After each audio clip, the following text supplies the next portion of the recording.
Hello students, कैसे हैं आप लोग? I hope you all are doing very well और आप लोगों के बोर्ड्स के एग्जाम बहुत अच्छे जा रहे होंगे।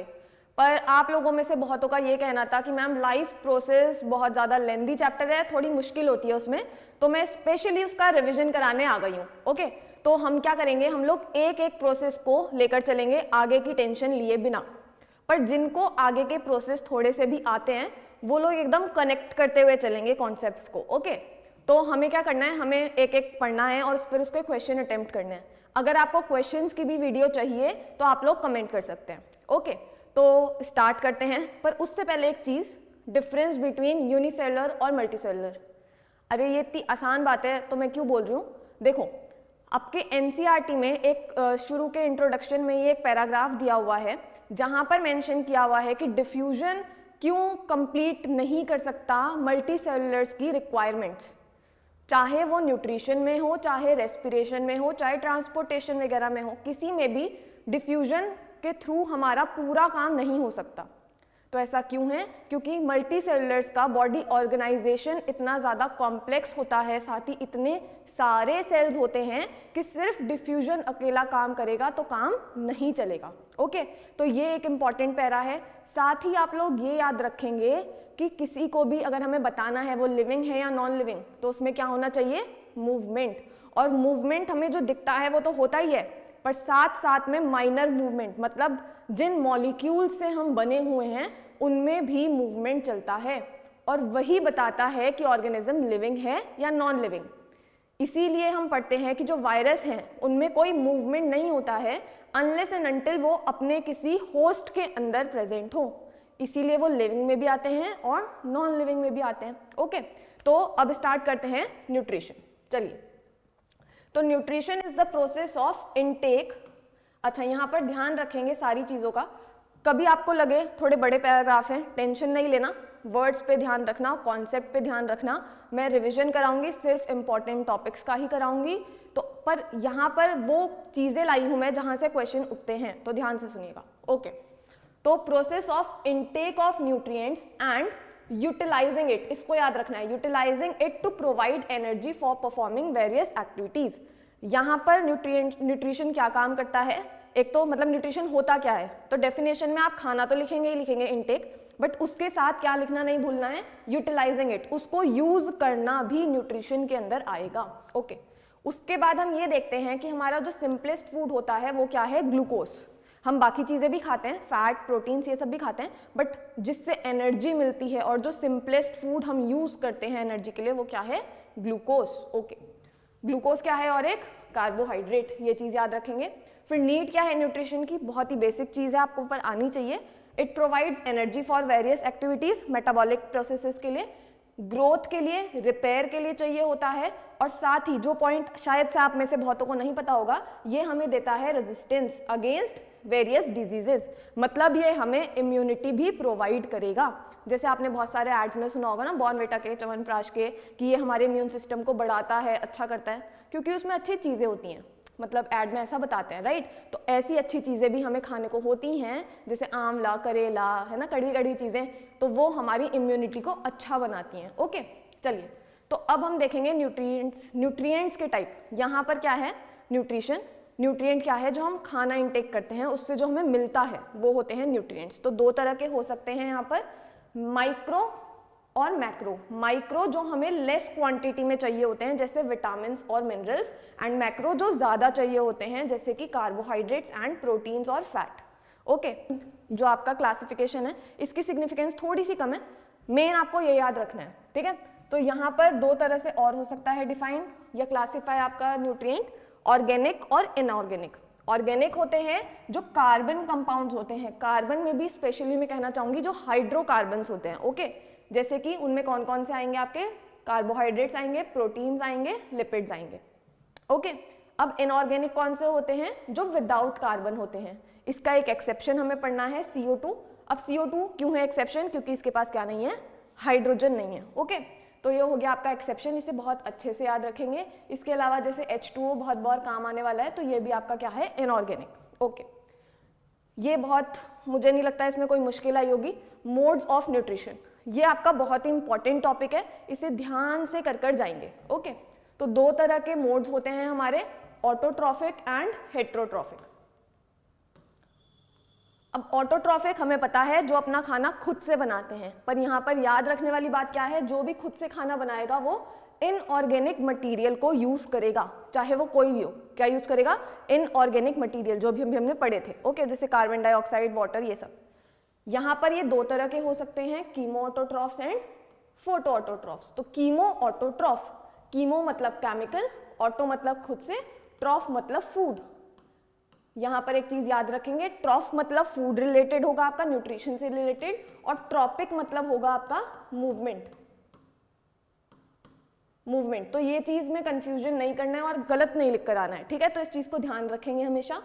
तो कीमो ऑटोट्रॉफ्स वो ऑर्गेनिजम्स होते हैं बेटा जो किसी इनऑर्गेनिक मटेरियल को तोड़कर उससे जो एनर्जी निकलती है उसको यूज कर खाना बनाते हैं, ठीक है? ध्यान से सुनना, ये वो ऑर्गेनिजम्स होते हैं जो इनऑर्गेनिक सब्सटेंसेस को तोड़कर उससे जो एनर्जी निकलती है उसको यूज कर खाना बनाते हैं, और इस प्रोसेस को कहा जाता है कीमोसिंथेसिस।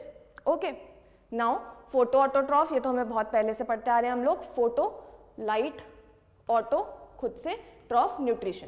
तो यहाँ पर जो सनलाइट से एनर्जी लेंगे वो उस मतलब सनलाइट की एनर्जी लेकर उसकी हेल्प से खाना बनाएंगे, they are called photo autotroph. इसके दो एग्जांपल्स याद रखेंगे आप लोग, प्लांट जो हम सबको पता ही है, इसके अलावा एक होती है ब्लू ग्रीन एल्गी, ये भी आप याद रखेंगे। ब्लू ग्रीन एल्गी का एक और नाम है साइनोबैक्टीरिया।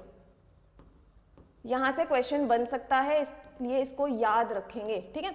ओके, अब यहां पर डिफरेंस हमेशा याद रखना कीमो और फोटो ऑटोट्रॉफ्स के बीच में।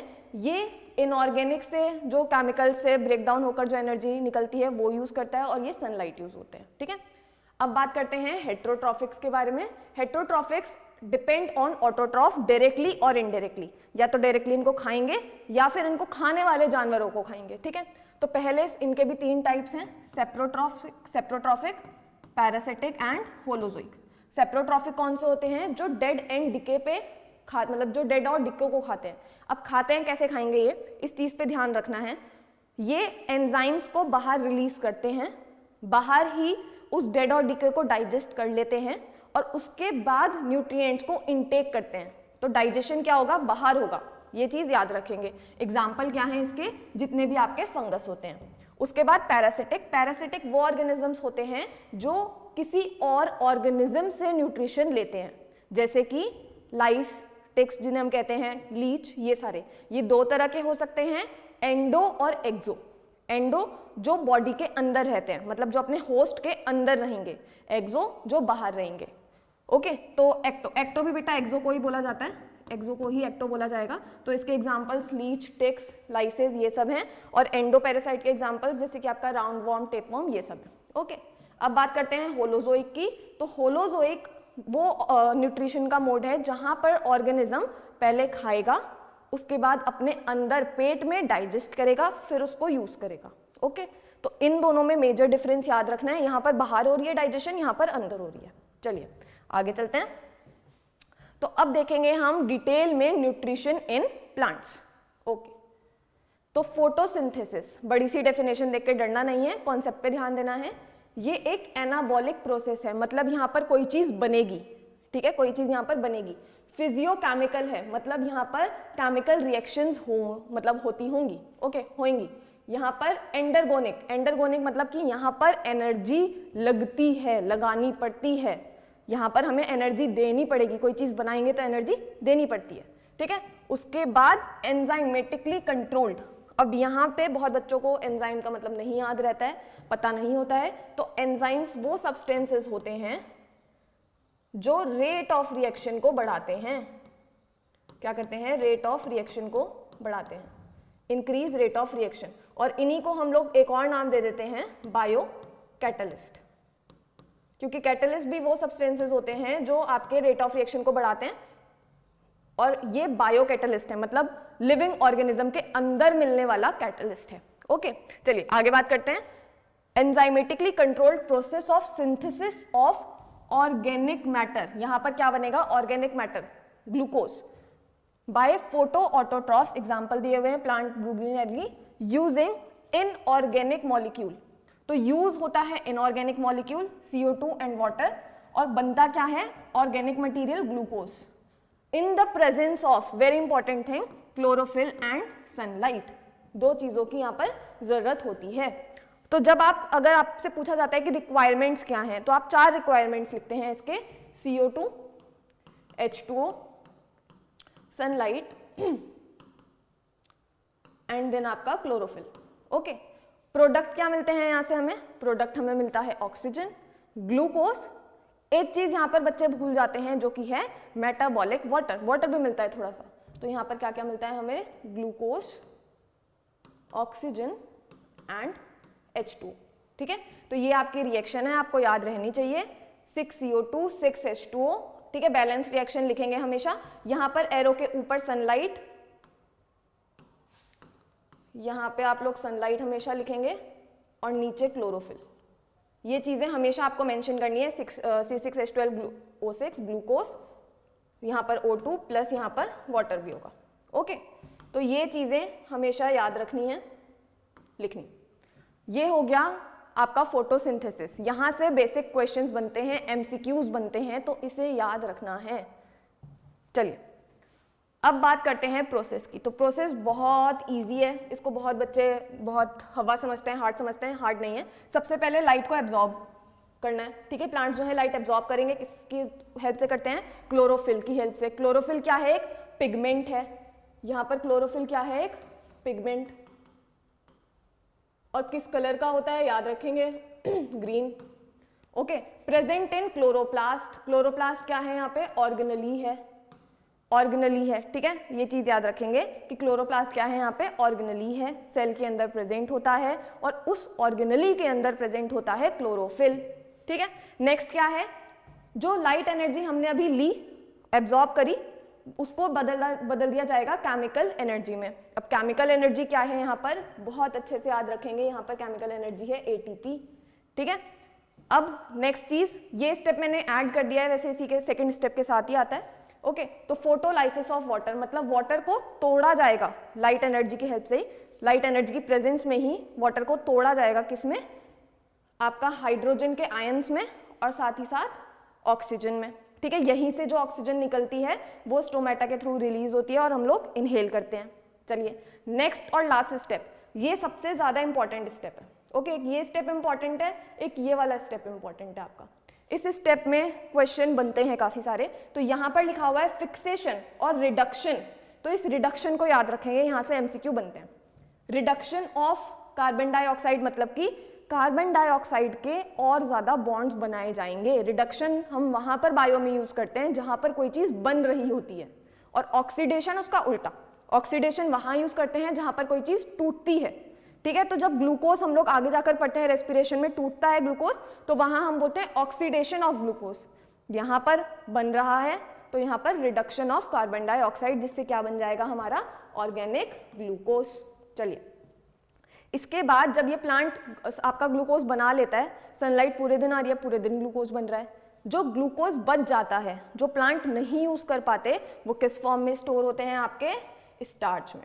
ठीक है, चलिए अब ये डायग्राम मैं कहना चाहूंगी कि कोई इसमें डायग्राम करो ना करो, पर ये डायग्राम जरूर कर जाना, क्वेश्चन बनते हैं। ठीक है, ये आपकी सबसे पहली लेयर क्यूटिकल, ये अपर एपिडर्मिस, ये आपके मीजोफिल सेल्स, मीजोफिल सेल्स के बाद नीचे लोअर एपिडर्मिस ये वाली, और लोअर एपिडर्मिस के यहाँ पर क्या है, ये आपका स्टोमेटा। ठीक है, अब क्वेश्चन किस तरह से आता है कि सबसे ज्यादा फोटोसिंथेसिस कहाँ पर होती है, सबसे ज्यादा फोटोसिंथेसिस होगी आपके इस वाले रीजन में, क्योंकि यहाँ पर क्या है, मीजोफिल सेल्स हैं। मीजोफिल सेल्स में क्यों होती है, क्योंकि उनमें सबसे ज्यादा प्रेजेंट होता है क्लोरोप्लास्ट, जिसमें प्रेजेंट होता है क्लोरोफिल। ठीक है, उसके बाद यहाँ से क्वेश्चन एक बन सकता है ट्रांसपिरेशन पे। ट्रांसपिरेशन अभी हमने करा नहीं है, ट्रांसपोर्टेशन में करते हैं या एक्सक्रीशन में करते हैं, बट फिर भी ट्रांसपिरेशन आप सभी को पता है, आई नो, कि वाटर का वेपर की फॉर्म में निकलना। ठीक है, तो यहाँ पर सबसे ज्यादा ट्रांसपिरेशन अपर एपिडर्मिस में होती है या लोअर में, तो लोअर में। सबसे ज्यादा गैसेस एक्सचेंज कहाँ होता है, लोअर में। क्यों होता है ये सब, क्योंकि स्टोमेटा जो होते हैं वो ज्यादा प्रेजेंट होते हैं ऑन लोअर एपिडर्मिस। ठीक है, तो ये क्वेश्चन यहाँ से प्रिपेयर करके जाइएगा। आगे चलते हैं, अब बात करते हैं स्टोमेटा की थोड़ी सी डिटेल में। तो stomata are tiny pores present on surface of leaves. ज़्यादा कहाँ पर होते हैं? लोअर लीफ में। यहाँ पर ये करते क्या हैं? गैसेस एक्सचेंज करेंगे, साथ ही साथ आपका ट्रांसपीरेशन भी करते हैं। Stomata are regulated by kidney shaped guard cells. यहाँ पर ये जो गार्ड सेल्स हैं ये आपके क्या करते हैं? कंट्रोल करते हैं कि जो स्टोमेटल पोर है वो ओपन कब होगा और क्लोज कब होगा। कैसे? जब इनके अंदर वाटर आएगा तो ये स्वेल अप हो जाएंगे और स्वेल अप होकर पोर जो है वो ओपन हो जाएगा। कैसे? देखिए ये कुछ इस शेप के होते हैं। तो यहाँ पर ये जो आपका क्या कहते हैं डिप्रेशन है, इस डिप्रेशन में ये जो शेप है डिप्रेशन की ये तभी आएगी जब ये स्वेल अप होंगे। खुद सोचो, जब ये स्वेल अप नहीं होगा, जब ये पिचका हुआ होगा बिल्कुल, तो ये कुछ इस तरह की शेप ले लेगा, ये कर्व आ ही नहीं पाएगा पूरा। तो जब ये स्वेल अप होता है तभी ये शेप लेता है, तभी इस वजह से पोर ओपन होता है। ओके, तो ये चीज़ याद रखेंगे। साथ ही याद रखेंगे कि आपका एनसीईआरटी का जो डायग्राम है इसमें थोड़ी सी लेबलिंग कम है, बनाएंगे यही। स्टोमेटा पूछा जाएगा तो दोनों बनाकर आएंगे, क्लोज भी और ओपन भी। अगर स्पेसिफिकली ओपन पूछा गया तो अलग बात है, बट अगर सिर्फ स्टोमेटा का डायग्राम आता है तो दोनों बनाकर आएंगे। ओके, यहां पर ये आपके एपिडर्मल सेल हैं, इनको लेबल करिएगा। इसके बाद आपका यहां पर एक और चीज आती है वैक्यूल, तो इस वैक्यूल को बनाना है। ठीक है, यहां पर भी बनेगा वैक्यूल। उसके बाद आपका ये न्यूक्लियस, इसको आपको करना है। ठीक है, इसके बाद क्लोरोप्लास्ट तो हो ही रखा है, तो ये चीजें करेंगे और यहाँ पर लिखेंगे ओपन स्टोमेटा एंड यहाँ पर क्लोज्ड। ओके, अब स्टोमेटा में जहां से क्वेश्चन बनता है उस चीज को ध्यान देंगे। ज्यादातर क्या होता है स्टोमेटा के बारे में हम पढ़ते हैं कि दिन में वो ओपन रहता है उसका पोर, रात में क्लोज हो जाता है। पर डेजर्ट प्लांट्स में, जिनको हम एक और चीज बोलते हैं जीरोफाइटिक प्लांट्स, जीरोफाइटिक प्लांट्स में ये उल्टा होता है, दिन के टाइम वो क्लोज रहते हैं, रात को ओपन होते हैं। क्यों? क्योंकि डेजर्ट प्लांट्स के पास पानी की वैसे ही कमी है, तो उनको पानी बचाना होता है, मिनिमाइज वाटर लॉस। तो पानी बचाने के चक्कर में दिन के समय धूप में पानी और जल्दी से उड़ेगा, तो वह ऐसा नहीं चाहते हैं। इस वजह से वो अपना जो पोर है वो रात को ओपन करते हैं। तो वो आधा आधा कर कर काम करेंगे। जो आपने अभी तीनों स्टेप्स पढ़े हैं ना बेटा, ये वाले, ये एक साथ नहीं होते हैं। उसमें क्या होगा, दिन में एनर्जी ट्रैप हो जाएगी। ठीक है, दिन में ये सारा काम हो जाएगा, बट फिर रात को CO2 वो आपका क्या कहते हैं इनहेल करते हैं एक तरह से स्टोमेटा से। जो स्टोमेटा रात को ओपन होगा, रात को ही CO2 अंदर आएगा और तब जाके आपका कार्बन फिक्सेशन होगी। ओके, चलिए अब यहाँ पर है न्यूट्रिशन इन होलोजोइक ऑर्गेनिजम्स। तो मैं आपको 1 मिनट दे रही हूँ, पॉज कर लीजिए, थोड़ा सा 5 मिनट का रेस्ट ले सकते हैं। अगर किसी को बहुत भारी लग गया, वैसे था नहीं, मुझे लगता है भारी, बट चलो, तो पॉज खोलकर अब हटाकर वापस से पढ़ते हैं nutrition in holozoic organisms. Holozoic organisms का न्यूट्रिशन। तो होलोजोइक पहली चीज क्या थी आपको याद रहनी चाहिए, होलोजोइक वो न्यूट्रिशन था जहां पर डाइजेशन अंदर हो रहा था ऑर्गेनिज्म के। ओके, तो उसके 5 स्टेप्स होते हैं, ये याद कर कर जाना है। ऐसे ही नहीं सोचना है तो आराम से इजी सी चीज है तो नहीं करके जाओगे, इससे भी क्वेश्चन आ सकता है डायरेक्ट। ओके, चलिए, तो फर्स्ट स्टेप इंजेशन। इंजेशन क्या होता है? जब हम खाना इनटेक करते हैं, ठीक है, माउथ के थ्रू करते हैं। ये सब आप खुद से अभी पढ़ेंगे, तो मैं यहाँ पर नहीं लिख कर लाई हूँ। तो माउथ के थ्रू हम इनटेक करते हैं, ठीक है। उसके बाद सेकंड स्टेप है आपका डाइजेशन। डाइजेशन क्या है? Break down of complex molecule into simpler ones. बड़े बड़े मॉलिक्यूल्स को जो बहुत ही ज़्यादा कॉम्प्लेक्स है उनको तोड़ा जाएगा। फिर है आपका absorption. Absorption is digested food passes through the intestinal wall into the blood stream. मतलब कि उसको जो न्यूट्रिशन हमने अभी इनटेक कर लिया है, उसको उसके जो न्यूट्रिएंट्स हैं अब हम उसको एब्जॉर्ब करेंगे। Assimilation, using absorbed food for energy growth and repair. जो भी न्यूट्रिशन लिया है उसको यूज करेंगे, एनर्जी बनाएंगे उससे, या जहां जहां पर भी उसका यूज होगा वो करेंगे। Then excretion. Excretion is removal of undigested food through anus, ठीक है। तो अब हम करने जा रहे हैं आपका न्यूट्रिशन इन यूनिसेलुलर ऑर्गेनिजम्स। चलिए, बहुत बच्चे क्या करते हैं, ये वाला टॉपिक छोड़ के चले जाते हैं। क्यों? क्योंकि ये बहुत इजी सा लग रहा था उन्हें। ऐसा नहीं करना है। अमीबा से उठकर तुरंत क्वेश्चन आ जाएगा, पता भी नहीं चलेगा तुम्हें, और तुम्हें सिर्फ क्या करना होगा, डायग्राम बनाना होगा, ठीक है, और 2-2 लाइनें लिखनी होंगी ये 5 स्टेप्स की। तो बहुत इजी क्वेश्चन आ जाएगा, पर तुम पढ़ के ही नहीं गए थे इसलिए तुम उठ पटांग कुछ भी लिख कर आ जाओगे। ऐसा नहीं करना है, पढ़कर जाना है, ठीक है। तो पहले चीज तो अमीबा पता होना चाहिए क्या है, MCQ से उठकर आ गया तो। ओके, तो amoeba is a microscopic unicellular, एक सेल का है, पढ़ चुके हैं हम लोग। यूकैरियोटिक याद रखेंगे, फ्रेश वाटर प्रोटोजोआ। खाता क्या है ये? टाइनी प्लांट्स भी खाता है, टाइनी एनिमल्स भी खाता है, मतलब फाइटोप्लैंक्टॉन्स और जू प्लैंक्टॉन्स दोनों ये कंज्यूम करता है। चलिए तो इसका प्रोसेस पढ़ लेते हैं। तो फर्स्ट आपका स्टेप होता है इंजेशन। इंजेशन में याद रखेंगे क्या चीज मेंशन करनी? स्यूडोपोडिया, ठीक है, सबसे इंपॉर्टेंट चीज है। न्यूक्लियस वगैरह डायग्राम अच्छे से लेबल करके आएंगे। तो यहाँ पर फूड पार्टिकल रखा होगा, स्यूडोपोडिया आएगा, उसको ग्रैब कर लेगा और इनहेल करेगा, मतलब इनहेल नहीं सॉरी इंजेस्ट करेगा। उसके बाद सेकंड स्टेप है डाइजेशन। जैसे ही ये अंदर स्यूडोपोडिया के आ गया है, क्या बन जाएगा? फूड वैक्यूल बन जाएगा। फूड वैक्यूल बन गया। अब तीसरी चीज क्या होनी है यहाँ पर? डाइजेशन के बाद एब्जॉर्प्शन और एसिमिलेशन। तो यहाँ पर किस प्रोसेस से होता है? तो यहाँ पर लिख लीजिएगा, यहाँ पर क्या यूज होता है आपका? डिफ्यूजन। डिफ्यूजन का प्रोसेस होगा न्यूट्रिशन के लिए। Okay, and last step is आपका इजेशन। यहाँ पर ध्यान रखेंगे अमीबा के पास ना ही माउथ है ना ही एनस है, इसके पास ऐसी कोई जगह नहीं है स्पेशल जहाँ से ये इनटेक करे या आपका इजेस्ट करे, ये कहीं से भी कर लेता है। ओके, इसके बाद नेक्स्ट ऑर्गेनिज्म है आपका पैरामीशियम। पैरामीशियम भी माइक्रोस्कोपिक है, यूनिसेलुलर है, प्रोटोजोआ ही है, फ्रेश वाटर ही है और यूकैरियोटिक ही है। यहाँ पर लिखा नहीं है बट याद रखेंगे ये भी यूकैरियोटिक है। पैरामीशियम में और अमीबा में बहुत माइनर डिफरेंस है। ये रहा आपका पैरामीशियम का डायग्राम। इस पे क्या होते हैं? सीलिया। इसके पास ये छोटे छोटे हेयर लाइक स्ट्रक्चर होते हैं जिनको हम बोलते हैं सीलिया। साथ ही साथ इसके पास ये माउथ होता है और साथ ही साथ इसके पास एक जगह होती है एनल पोर नाम की, जहां से ये इजेस्ट करता है। तो इसके पास एक स्पेशली जगह है जहां से ये इनटेक करेगा खाने को, ठीक है, माउथ, जहां से ये इजेस्ट करेगा एनल पोर, और इसके पास खाने को अपने पास लाने के लिए इनको ये मूव करता है और मूव कर करके खाने को अपनी तरफ सरकाता है। ठीक है, अपने आप तो सरकेगा ही पर खाने को भी सरकाएगा अपनी तरफ, माउथ की तरफ बेसिकली।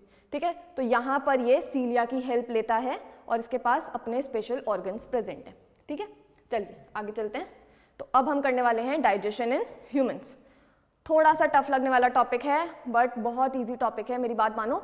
जहाँ जहाँ मैं बताऊंगी कि इंपॉर्टेंट है वो छोड़ के नहीं जाना है, रट कर जाओ, कुछ भी कर कर जाओ, पर उसे लर्न कर कर जाना है। ओके, चलिए। तो human digestive system is composed of 2 components. यहाँ पर 2 चीजें होती हैं, एलिमेंट्री कैनाल और डाइजेस्टिव ग्लैंड्स। तो एलिमेंट्री कैनाल एक वेरियस डायामीटर की, मतलब इसकी अलग अलग डायामीटर हो सकती है, एक ट्यूब लाइक स्ट्रक्चर होता है जहां पर खाना डाइजेस्ट होगा। ठीक है, तो एलिमेंट्री कैनाल का जो सीक्वेंस है वो याद रखेंगे। माउथ के अंदर क्या आता है? आपकी बकल कैविटी आएगी। ठीक है, फिर बकल कैविटी के बाद क्या आता है? आपका फेरिंग्स आता है, जो आपका क्या होता है? एक एरिया होता है जहां पर फूड और एयर दोनों के लिए पाथवे बनता है। उसके बाद ईसोफेगस फूड पाइप में जाएगा, उसके बाद स्टमक में जाएगा, स्टमक से small intestine, large intestine, then anus से बाहर। ओके, तो यहाँ पर जो चीजें हैं वो याद रखेंगे, लेबलिंग्स याद कर कर जाएंगे और हो सके तो डायग्राम भी याद कर कर जाएंगे थोड़ा सा। ठीक है, चलिए। तो यहाँ पर जो ध्यान रखने वाली बात ये है, एक्स्ट्रा थोड़ा सा, यहाँ पर प्रेजेंट होते हैं स्फिंक्टर्स। ठीक है, यहाँ पर कुछ मेम्ब्रेन लाइक स्ट्रक्चर प्रेजेंट होते हैं जो ये देखते हैं कि कहाँ पर कौन सी चीज ट्रांसफर हो रही है। ठीक है, या फिर वो साथ साथ ये भी देखेंगे कि कोई चीज बैक फ्लो ना कर जाए। ओके, तो यहाँ पर ये चीज ध्यान रखेंगे। और इसी वजह से कभी कभी क्या होता है, यहाँ वाला स्फिंक्टर खराब हो जाता है तो जो आपका एसिड है वो पीछे की तरफ आता है। इसी वजह से एसिडिटी और गले में अजीब सा लगता है ना, गरम गरम सा, वो इसी वजह से लगता है। ओके, चलिए। और डाइजेस्टिव ग्लैंड्स कौन कौन से हैं? सलाइवरी ग्लैंड्स कितने होते हैं? 3 पेयर्स होते हैं, याद रखना।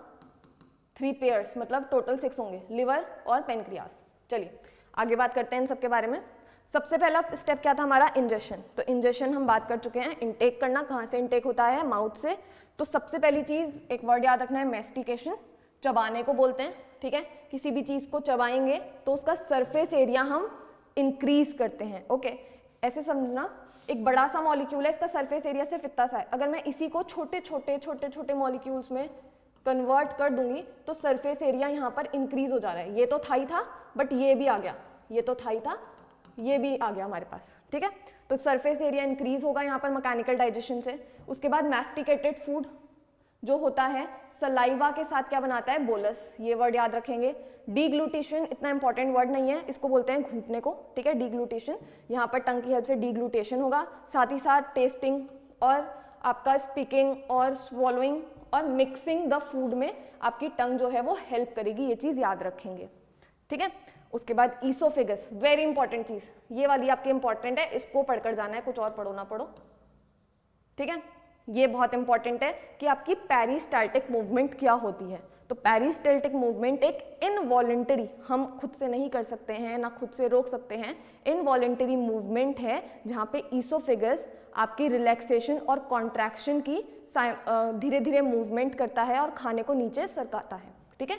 तो it is involuntary movement of contraction and relaxation bye smooth muscles in oesophagus. Okay, आगे देखते हैं। डाइजेशन इन बकल कैविटी, इंजेशन हमने कर लिया, अब बात करते हैं डाइजेशन की। तो डाइजेशन, सबसे पहले डाइजेशन के लिए सबसे इंपॉर्टेंट चीज सलाइवा, ठीक है। सलाइवा का पीएच कितना होता है आपका 6.8। यहाँ पर सलाइवा के अंदर जो आपको चीजें याद रखनी है प्रेजेंट जो होती हैं, एक तो लाइजोजाइम आप याद रखेंगे। लाइजोजाइम क्या करता है, किल बैक्टीरिया एंड जर्म्स, ठीक है। थोड़ा बहुत आपका फ्लूइड, वाटरी फ्लूइड भी प्रेजेंट होता है जो घुटने के हेल्प करता है, मतलब हमारे, ठीक है। उसके बाद बाइकार्बोनेट्स आपको अगर याद होते हैं तो वेल एंड गुड, नहीं होते हैं तो कोई नहीं। ये very very important, salivary amylase या फिर उसको क्या कहते हैं, टाइलिन, ये वर्ड भी आप याद कर जाइएगा, बाय चांस लिखा हुआ आ गया तो पता होना चाहिए क्या होता है, ठीक है। और इसका काम क्या होता है, डाइजेस्ट स्टार्च और ग्लाइकोजन, स्पेशली स्टार्च, ठीक है। तो ये क्या करता है, अमाइलेज एक ऐसा एंजाइम है जो कार्बोहाइड्रेट को तोड़ता है इनटू सिंपलर वंस। इस बात को याद रखेंगे, अमाइलेज कार्बोहाइड्रेट पे वर्क करता है और सबसे पहले कहाँ पे वर्क करता है, माउथ में, ठीक है। उसके बाद ये रिएक्शन लिखी हुई है, अब वो सिंपलेस्ट मॉलिक्यूल में नहीं कर पाता है, सिंपल में करता है, तो सिंपल आपको याद रहना चाहिए, माल्टोज। माल्टोज भी एक शुगर है, 2 मॉलिक्यूल्स के, ये 2 ग्लूकोज से ये बनी होती है, ठीक है, 2 ग्लूकोज से बनी होती है आपकी एक माल्टोज। ओके, नाउ, अच्छा ये स्लाइड रिपीट हो गई है, okay. Digestion in stomach, stomach में क्या होता है, अब जो फूड है वो आपका ईसोफेगस से स्टमक में जा चुका है, अब स्टमक में क्या क्या होगा। तो स्टमक आपका वैसे ही इंपॉर्टेंट है पूरा ही, ठीक है। तो स्टमक को जरूर कर जाएंगे। स्टमक की 3 चीजें आप लोग याद रख कर जाएंगे। तो स्टमक के जो गैस्ट्रिक ग्लैंड होते हैं जो जूस क्रिएट करते हैं, उसमें 3 चीजें प्रेजेंट होती हैं, तीनों बहुत इंपॉर्टेंट है, कहीं से भी क्वेश्चन आ जाएगा आपका।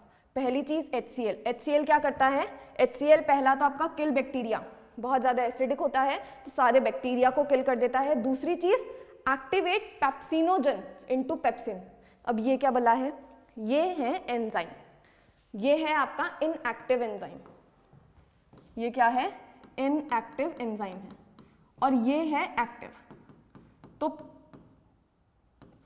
ठीक है, तो यहां पर क्या कर रहा है, HCl आपका एक्टिवेट कर रहा है पेप्सिन को, ठीक है। इस चीज को याद रखेंगे, पेप्सिन जो होता है वह पेप्सिनोजन की फॉर्म में प्रेजेंट होता है जो कि इनएक्टिव होता है, और इसको एक्टिव किया जाता है HCl के द्वारा इनटू पेप्सिन। और ये करता क्या है, ये प्रोटीन्स को तोड़ता है।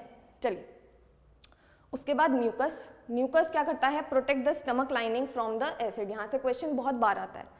उसके बाद एंजाइम्स, एंजाइम्स अभी हमने देखा पेप्सिन, तो पेप्सिन क्या करेगा, आपका प्रोटीन का ब्रेकडाउन करेगा इनटू पेप्टाइड्स एंड पेप्टोन्स। ये दोनों क्या चीजें हैं, बड़े बड़े प्रोटीन्स, लॉन्ग लॉन्ग प्रोटीन्स जो होते हैं उनको छोटा कर देता है। अगर ये बहुत बड़ा सा, इतना बड़ा सा प्रोटीन है तो इसको ये छोटा कर देगा, ठीक है। फिर इनको और छोटा किया जाता है इंटेस्टाइन में इनटू अमाइनो एसिड्स, और एक एक में तोड़ दिया जाएगा, ठीक है। तो इस तरह का प्रोसेस होता है। फिलहाल 2 चीजें याद रखनी है आपको, एक तो हमने पीछे क्या किया, हमने पीछे पढ़ा सलाइवरी अमाइलेज जो स्टार्च पे वर्क करता है, कार्बोहाइड्रेट पे। फिर हमने दूसरा एंजाइम पढ़ा पेप्सिन जो किस पे वर्क करता है, प्रोटीन पे। इसको याद रखेंगे। अगर आप थोड़ा और याद रख सकते हैं तो आप याद रखेंगे 2 और enzymes, rennin and lipase. Lipase तो आपको याद रखना ही है आगे। रेनिन क्या होता है, रेनिन एक वो एंजाइम है जो मिल्क प्रोटीन को तोड़ता है, और ये सिर्फ प्रेजेंट होता है आपका इन्फेंट्स एंड काफ में, मतलब कि जो आपके गाय के बच्चे होते हैं उनमें और छोटे बच्चों में, ठीक है। ये याद रख सकते हैं तो रख लीजिएगा। उसके बाद लाइपेजेस, स्टमक के अंदर ये एक थोड़ा सा अच्छा पॉइंट मुझे लगता है, क्योंकि अलग सा पॉइंट है कि लाइपेज जो होता है वो स्टमक में भी प्रेजेंट होता है, पर वो उतनी ज़्यादा डाइजेशन नहीं कर पाता फैट की। लाइपेज का क्या काम होता है, लिपिड को या फिर फैट को, फैट का दूसरा नाम क्या है, लिपिड, तो एल से लिपिड, एल से लाइपेज, याद रखेंगे। लिपिड को तोड़ने का काम करता है लाइपेज, पर स्टमक में ज़्यादा नहीं कर पाता है। क्यों नहीं कर पाता है ये मैं बाद में बताऊंगी, ठीक है। चलिए अब करते हैं डाइजेशन इन स्मॉल इंटेस्टाइन। ये वाला पार्ट थोड़ा सा लेंदी है, थोड़ा सा टफ लगता है आप लोगों को, बट ध्यान से देखना, सब समझ में आ जाएगा, ठीक है। देखिए स्मॉल इंटेस्टाइन के पास 3 चीज़ों का सिक्रीशन आता है। पहला लिवर, दूसरा पेनक्रियाज जो कि डक्ट से आता है, और तीसरी चीज़ वो खुद बनाता है इंटेस्टाइनल सिक्रीशन जिसे हम कहते हैं, ठीक है। अब इन तीनों के बारे में हमें पढ़ना है। लीवर सबसे इजी है और सबसे इंपॉर्टेंट है। तो लीवर क्या सिक्रीट करता है, आपका बाइल, और बाइल क्या करता है, अच्छा लीवर सिक्रीट करता है बाइल, पर स्टोर कौन करता है, गॉल ब्लैडर, ये याद रखेंगे। उसके बाद बाइल का काम याद रखेंगे, बाइल के सिर्फ 2 काम हैं, इमल्सिफिकेशन या इमल्सिफाइज और break the fat into small globule. अगर कोई फैट है वो इतना बड़ा है तो ये जो आपका बाइल है वो उसको छोटा छोटा छोटा छोटा ग्लोब्यूल में बांट देता है, ब्रेक डाउन नहीं करता है, केमिकल रिएक्शन नहीं कर रहा है उसकी, बट उसको छोटा छोटा छोटा छोटा ब्रेक डाउन कर दे रहा है, ठीक है। उसके बाद दूसरा काम है इसका, एसिडिक फूड जो कि अभी अभी स्टमक से आया है उसको न्यूट्रल करता है, ठीक है, या फिर उसको एल्कलाइन बना रहा है, बेसिकली उसको न्यूट्रल कर रहा है। उसको उतना ज़्यादा एसिडिक होगा तो स्मॉल इंटेस्टाइन की जो आपकी लाइनिंग है वो भी बेकार हो जाएगी, इस वजह से उसको न्यूट्रल करता है। ये 2 बहुत ज़्यादा इंपॉर्टेंट चीज़ें थी, ये वाला पैरा पूरा इंपॉर्टेंट है, 3 लाइनें कर जाइएगा। आगे आते हैं पेनक्रियाटिक जूसेस पे। यहाँ पे 3-4 तरह के एंजाइम्स होते हैं। पहला है protein digesting enzyme. Protein digesting enzyme मतलब वो एंजाइम जो प्रोटीन्स को तोड़ते हैं। इनमें आपको एक सबसे अच्छे से याद रखना है जो है ट्रिप्सिन। प्रोटीन्स को तोड़ेंगे किसमें, वही चीज जो अभी हमने पढ़ी थी, जैसे पेप्सिन तोड़ रहा था, पेप्सिन था पेट के अंदर, ट्रिप्सिन है स्मॉल इंटेस्टाइन के अंदर। कहाँ से आ रहा है, पैनक्रियाज से आ रहा है, याद रखेंगे, कंफ्यूज नहीं होंगे, चाहे तो एक टेबल बना लें, ठीक है। तो यहाँ पर ट्रिप्सिन क्या करता है, बड़े प्रोटीन्स को छोटे छोटे प्रोटीन्स में तोड़ता है, पेप्टाइड्स और पेप्टोन्स में। उसके अलावा अगर याद रख सकें तो कीमोट्रिप्सिन और कार्बोक्सी पेप्टाइडेज, इनको भी याद रख लेंगे। उसके बाद नेक्स्ट आता है पेनक्रियाटिक अमाइलेज, जिसका दूसरा नाम है अमाइलोपेक्टिन। ये भी बहुत ज़्यादा इंपॉर्टेंट है, ठीक है, ये वाला भी बहुत ज़्यादा इंपॉर्टेंट है। तो यहाँ पर जो पेनक्रियाटिक अमाइलेज है वो क्या करेगा, डाइजेस्ट कार्बोहाइड्रेट। हमने 2 अमाइलेज पढ़ लिए हैं, एक तो सलाइवा में मिलता है सलाइवरी अमाइलेज, टाइलिन जिसे हम वो लोग बोल रहे थे, और एक पेनक्रियाटिक अमाइलेज जिसको हम बोलते हैं अमाइलोपेक्टिन, ठीक है, ओके। तो तीसरा चीज यहाँ पर इंपॉर्टेंट है पेनक्रियाटिक लाइपेज, डाइजेस्ट लिपिड। अब ये इंपॉर्टेंट क्यों बोल रही हूँ, लाइपेज स्टमक में भी मिल रहा है, पेनक्रियाटिक जूस में भी मिल रहा है, और स्मॉल इंटेस्टाइन के जूस में भी मिलेगा, पर ये वाला सबसे ज़्यादा इंपॉर्टेंट है। क्यों, क्योंकि यही सबसे ज़्यादा फैट्स को ब्रेक डाउन करता है, मेजर काम यही करता है, ठीक है, ओके। क्यों कर पाता है ये काम, क्योंकि इसका काम आसान कर दिया होता है बाइल ने।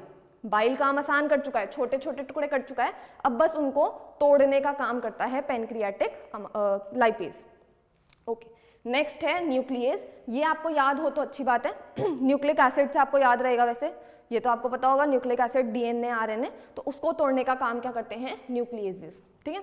ये याद रहे तो अच्छी बात है, नहीं रहे तो कोई नहीं, ओके। नेक्स्ट देखते हैं, अब जो स्मॉल इंटेस्टाइन है वो कुछ सिक्रीट करती है जूसेस, उसके बारे में पढ़ते हैं। तो उनमें भी कुछ प्रोटीन डाइजेस्टिंग होते हैं, जिनमें आपके इंपॉर्टेंट वन इज अमाइनोपेप्टाइडेज। ये क्या करता है, अभी मैं बहुत देर से आपको बोल रही हूँ कि ये बड़ी सी चेन है, ठीक है, ये बहुत बड़ी सी चेन है प्रोटीन की, और अभी तक के जो एंजाइम्स थे ट्रिप्सिन, पेप्सिन, इन सब ने क्या किया, इसे छोटी छोटी चेन्स में तोड़ दिया, छोटी छोटी चेन्स में तोड़ दिया। अब पर अमाइनोपेप्टाइडेज आता है और इन छोटी चेन्स को भी अलग कर देता है, मतलब एक अमाइनो एसिड को अलग कर देगा, ठीक है, तो इसलिए ये जरूरी होता है। उसके बाद एक और एंजाइम है एंटेरोकाइनेज, ये याद रहे तो वेल एंड गुड, नहीं रहे तो कोई नहीं, बट अगर याद रहेगा तो इसके बारे में एक बात याद रखेंगे आप लोग, जो याद करना चाह रहे हैं, कि ये एक्टिवेट करता है ट्रिप्सिन को, ठीक है, जो पेनक्रिया में आपका एंजाइम था ना ट्रिप्सिन, उसको ये एक्टिवेट करता है, मतलब वो भी इनएक्टिव फॉर्म में आता है वहां से पेनक्रियाज से, उसको एक्टिवेट करा जाता है स्मॉल इंटेस्टाइन में एंटेरोकाइनेज से, ठीक है, ओके। नेक्स्ट जो इंपॉर्टेंट है यहाँ पर कार्बोहाइड्रेट डाइजेस्टिंग एंजाइम्स। अब ये वो एंजाइम्स हैं जो कार्बोहाइड्रेट को डाइजेस्ट करते हैं।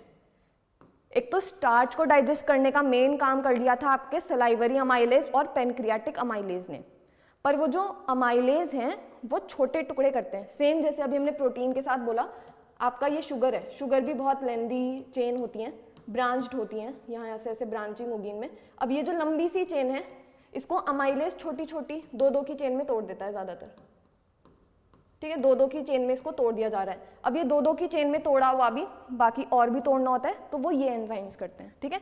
सबसे इंपॉर्टेंट इसमें है आपका माल्टेज। तो माल्टेज 2 शुगर्स को ग्लूकोज बनाता है, एक एक ग्लूकोज में तोड़ता है, तो मतलब ये जो चेन है 2-2 की इसको अलग अलग कर देता है, ठीक है, ग्लूकोज में तोड़ देता है। उसके अलावा सुक्रेज, सुक्रेज जो आपकी सुक्रोज शुगर होती है ना, उसको तोड़ता है ग्लूकोज प्लस फ्रक्टोज में। अगर आपको शुगर्स के नाम नहीं याद है कोई नहीं चलेगा, बस जो आपको मेन है माल्टेज का ये वाला याद रखना है, सबसे ज़्यादा इंपॉर्टेंट आपके लिए यही है, ओके। उसके बाद लैक्टेज, आपका मिल्क शुगर लैक्टोज, लैक्टोज को तोड़ता है इनटू ग्लूकोज प्लस गैलेक्टोज। वापस से याद रहता है तो कोई नहीं, मतलब याद रहता है तो अच्छी बात है, और अगर नहीं रहता है तो इट्स फाइन, ओके। बट कौन सा याद रखना है, वापस से बोल रही हूँ, माल्टेज को याद रखेंगे। चलिए, उसके बाद यहाँ पर भी आपका लाइपेज होता है इंटेस्टाइन में, और यहाँ पर भी आपके न्यूक्लियोटाइड को ब्रेक करने वाले, मतलब न्यूक्लियस के जो न्यूक्लिक एसिड्स होते हैं उनको ब्रेक करने वाले एंजाइम्स होते हैं। ये भी याद रहता है तो कोई नहीं, नहीं तो ये इंपॉर्टेंट नहीं है आप लोग के लिए, ओके। लास्ट आपका आ गया एब्जॉर्प्शन। तो एब्जॉर्प्शन में एक लौती चीज़ इंपॉर्टेंट है आपकी, आप बात करते हैं उस पर, पहले यहाँ पर देख लेते हैं। It is the process of movement of digested food from alimentary canal to blood capillaries. मतलब जो ब्लड कैपिलरीज में आपका एब्जॉर्ब करने का काम है वो टोटली यहाँ पर हो रहा है। Small intestine is the main region for absorption of digested food which is facilitated by villi. ये शब्द बहुत इंपॉर्टेंट है और ये वाला पूरा का पूरा पैरा बहुत इंपॉर्टेंट है, ओके। ये तो विलाए क्या है, villi are small finger like projection present in small intestine to increase the surface area for absorption। ये लाइन याद रखेंगे, विलाय का काम क्या है, विलाय का काम है सरफेस एरिया को इंक्रीज करना। मतलब ये किस तरह की होती हैं, ये कुछ इस तरह से होती हैं, ठीक है। इनका काम क्या है, इनका काम है सरफेस एरिया इंक्रीज कर रहे हैं। खुद समझो, ये एक सिंपल सी लाइन थी, सरफेस एरिया इसका कम था, काम सिर्फ यही हो सकता था एब्जॉर्प्शन का।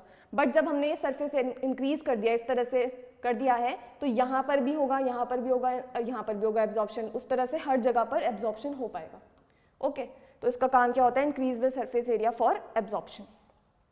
अब यहाँ पर एक पॉइंट याद रखेंगे कि यहाँ स्मॉल इंटेस्टाइन में एब्जॉर्प्शन ऑफ न्यूट्रिएंट्स हो रहा है, न्यूट्रिशन हो रहा है, but absorption of water electrolytes, मतलब जो सॉल्ट्स वगैरह होते हैं, विटामिन वगैरह होते हैं, वो ज़्यादातर कहाँ पर होता है, सारा का सारा लार्ज इंटेस्टाइन में। तो लार्ज इंटेस्टाइन में जो ऐसी चीज़ें हैं जो अभी मतलब लेनी बाकी हैं हमसे, वो सारी ली जा सकती हैं इस लार्ज इंटेस्टाइन में, ओके। जैसे कि वाटर, विटामिन, ये सारी चीज़ें, ओके। चलिए आगे बात करते हैं एसिमिलेशन। तो assimilation is blood carries digested food and dissolved food to all the parts of the body where it is used by the body cells for obtaining energy। तो आपका जितना भी न्यूट्रिशन लिया गया है वो एनर्जी में, मतलब एनर्जी के लिए लगाना, साथ ही साथ आपके जो फैट और प्रोटीन्स होते हैं उनसे बॉडी बिल्डअप होती है, ठीक है, हमारे सेल्स बनाए जाते हैं, तो वहाँ उनका काम लिया जाता है। तो बेसिकली जो चीज़ हमने खाई है उसको काम पे लगाने का काम होता है एसिमिलेशन, ठीक है। चलिए लास्ट स्टेप हमारा egestion. It is the process of elimination of undigested food. ये याद रखेंगे, बच्चे बहुत ज़्यादा कंफ्यूज होते हैं एक्सक्रीशन और इजेशन में। एक्सक्रीशन नाइट्रोजनस जो वेस्ट होता है हमारा, ठीक है, यूरिक एसिड, यूरिया, उसको निकालने का प्रोसेस एक्सक्रीशन। अनडाइजेस्टेड फूड को निकालने का प्रोसेस इजेशन। याद रखेंगे डिफरेंस, क्वेश्चन बन सकता है। The last part of large intestine is called rectum. Rectum में क्या होता है, जो अनडाइजेस्टेड फूड होता है वो स्टोर होता है कुछ देर के लिए, फिर उसको निकाल दिया जाता है वाया आपका एनस, ठीक है। तो ये चीज़ें हुई आपकी सारे के सारे स्टेप्स जितने भी थे। अब हम एक बहुत ही इंपॉर्टेंट चीज़ करेंगे जहाँ से क्वेश्चन आ जाता है बार बार, ओके। तो ये मैंने आपका शॉर्ट में लिखा है कि कौन सा जो आपका न्यूट्रिएंट है वो किस तरह से डाइजेस्ट होगा, बहुत ही शॉर्ट में लिखा है मैंने ताकि आप रिवाइज कर पाएँ। ओके, तो फैट कैसे, कहाँ पर स्टार्ट होता है फैट का डाइजेशन? मेनली स्मॉल इंटेस्टाइन में, ठीक है। स्मॉल इंटेस्टाइन में कौन सा एंजाइम सबसे ज़्यादा वर्क कर पाता है फैट को तोड़ने के लिए? कौन सा कर पाता है? Pancreatic lipase. उससे पहले पर एक चीज़ होनी ज़रूरी है, क्या? बाइल का एक्शन। मतलब सबसे पहले बाइल आएगा, क्या करेगा? इमल्सिफिकेशन करेगा। उसके बाद पैनक्रियाटिक लाइपेज आएगा। पैनक्रियाटिक लाइपेज क्या रिएक्शन दिखाता है? यही लिख रही हूं मैं, पैनक्रियाटिक अच्छा यहाँ लिख देते हैं, पैनक्रियाटिक लाइपेज आपका लिपिड या फिर फैट को तोड़ देता है into fatty acid plus glycerol. कुछ रिएक्शन इसमें ऐसी हैं जो आपको याद रहनी चाहिए, तो मेरे हिसाब से आप लोग याद कर लेना, ठीक है। एक ये याद रखना कि आपका जो फैट है वो टूटता किसमें, ठीक है। इमल्सिफिकेशन का मतलब छोटे छोटे ग्लोब्यूल्स बनाना, और तोड़ना जो कि किसका काम है? पैनक्रियाटिक लाइपेज और इंटेस्टाइनल लाइपेज का, वो ये होता है, ठीक है। उसके बाद थोड़ा बहुत यहाँ पर मैंने एक पॉइंट लिख दिया है, आप भी अगर पेपर में आंसर इस तरह से लिखेंगे तो इस वाले पॉइंट को लास्ट में ही मेंशन करेंगे कि थोड़ा बहुत यहाँ पर डाइजेशन कहाँ पर होता है, उसका लिपिड्स का स्टमक में। थोड़ा बहुत क्यों हो पाता है, जो मैंने पूछा था वो इसीलिए क्योंकि स्टमक में अभी जो फैट है वो इमल्सिफाई नहीं हुआ है, उसको छोटे छोटे ग्लोब्यूल्स में अभी तोड़ा नहीं गया है, तो इसलिए वहाँ जो थोड़ा बहुत लाइपेज होता भी है वो भी ठीक से काम नहीं कर पाता। ओके, अब बात करते हैं कार्बोहाइड्रेट की। तो कार्बोहाइड्रेट का कहाँ स्टार्ट हो जाता है डाइजेशन? बकल कैविटी में। सबसे पहले कौन करता है? Salivary amylase. उसके बाद आता है इंटेस्टाइन में। इंटेस्टाइन में कौन वर्क करता है अच्छे से? Pancreatic amylase. जब पैनक्रियाटिक अमाइलेज काम कर जाता है अपना सारा, तो थोड़ा अच्छे से जो ग्लूकोज को तोड़ा जाता है वो तोड़ा जाता है माल्टेज के द्वारा, ये इंपॉर्टेंट है, और बाकी जो शुगर्स होती हैं उनको ये दोनों मिलकर तोड़ते हैं। ओके, लास्ट प्रोटीन जो स्टार्ट होता है यहाँ पर स्टमक में, कौन स्टार्ट करता है? आपका पेप्सिन एंजाइम। पेप्सिन स्टमक में प्रोटीन्स को तोड़ना स्टार्ट करता है। फिर आता है स्मॉल इंटेस्टाइन में ट्रिप्सिन पैनक्रियाटिक एंजाइम है, और इसके अलावा जो कार्बोक्सीपेप्टाइडेज वगैरह थे वो सारे मिलकर, पर मेनली ट्रिप्सिन, प्रोटीन्स को तोड़ते हैं। और फिर जो टूटे हुए प्रोटीन्स होते हैं, पेप्टाइड्स और पेप्टोन्स होते हैं, उनको कौन तोड़ता है? Amino peptidase. ओके, तो ये आपका सारा जेस्ट था। इस पे क्वेश्चंस बनते हैं कि कौन सा न्यूट्रिएंट कैसे डाइजेस्ट होता है या कहाँ पर उसका डाइजेशन स्टार्ट होता है, इसको कर जाना है। इसके बाद मैं आपके लिए ये टेबल्स भी लाई हूँ, ठीक है। तो ये टेबल मैं फिलहाल डिस्कस नहीं करा रही हूँ, मैंने जो जो चीज़ें डिस्कस करी हैं वो यहाँ पर हैं। उसके अलावा थोड़े से स्मॉल पॉइंट्स भी हैं, मतलब एक्स्ट्रा थोड़े से पॉइंट्स भी हैं, जैसे कि कौन क्या तोड़ रहा है और उससे क्या बना रहा है। तो यहाँ पर मैंने सलाइवरी ग्लैंड में क्या होता है, फिर गैस्ट्रिक ग्लैंड में क्या होता है, लिवर में क्या होता है, उसके सिक्रीशन, एक्शन किस पर कहाँ पर हो रहा है, एंजाइम कौन से हैं, कहाँ पर किस चीज़ पर एक्शन हो रहा है, और एंड प्रोडक्ट क्या मिल रहा है, मैंने सब यहाँ पर टेबल बना रखी है आपके लिए। ओके, तो ये वाली जो आपकी पीपीटी है ये आपको टेलीग्राम चैनल पे शिवालिक क्लासेस की मिल जाएगी। और अगर किसी को क्वेश्चंस पूछने हो, कोई डाउट हो इस वाले टॉपिक में, तो आप लोग तुरंत कमेंट कर सकते हैं, मैं आपको जितनी जल्दी हो सकेगा उतनी जल्दी आंसर करूँगी, क्योंकि पेपर दूर नहीं है। ओके, तो ऑल द बेस्ट। बस इसके बाद हम रेस्पिरेशन करेंगे, अच्छे से तैयारी करो। Bye bye.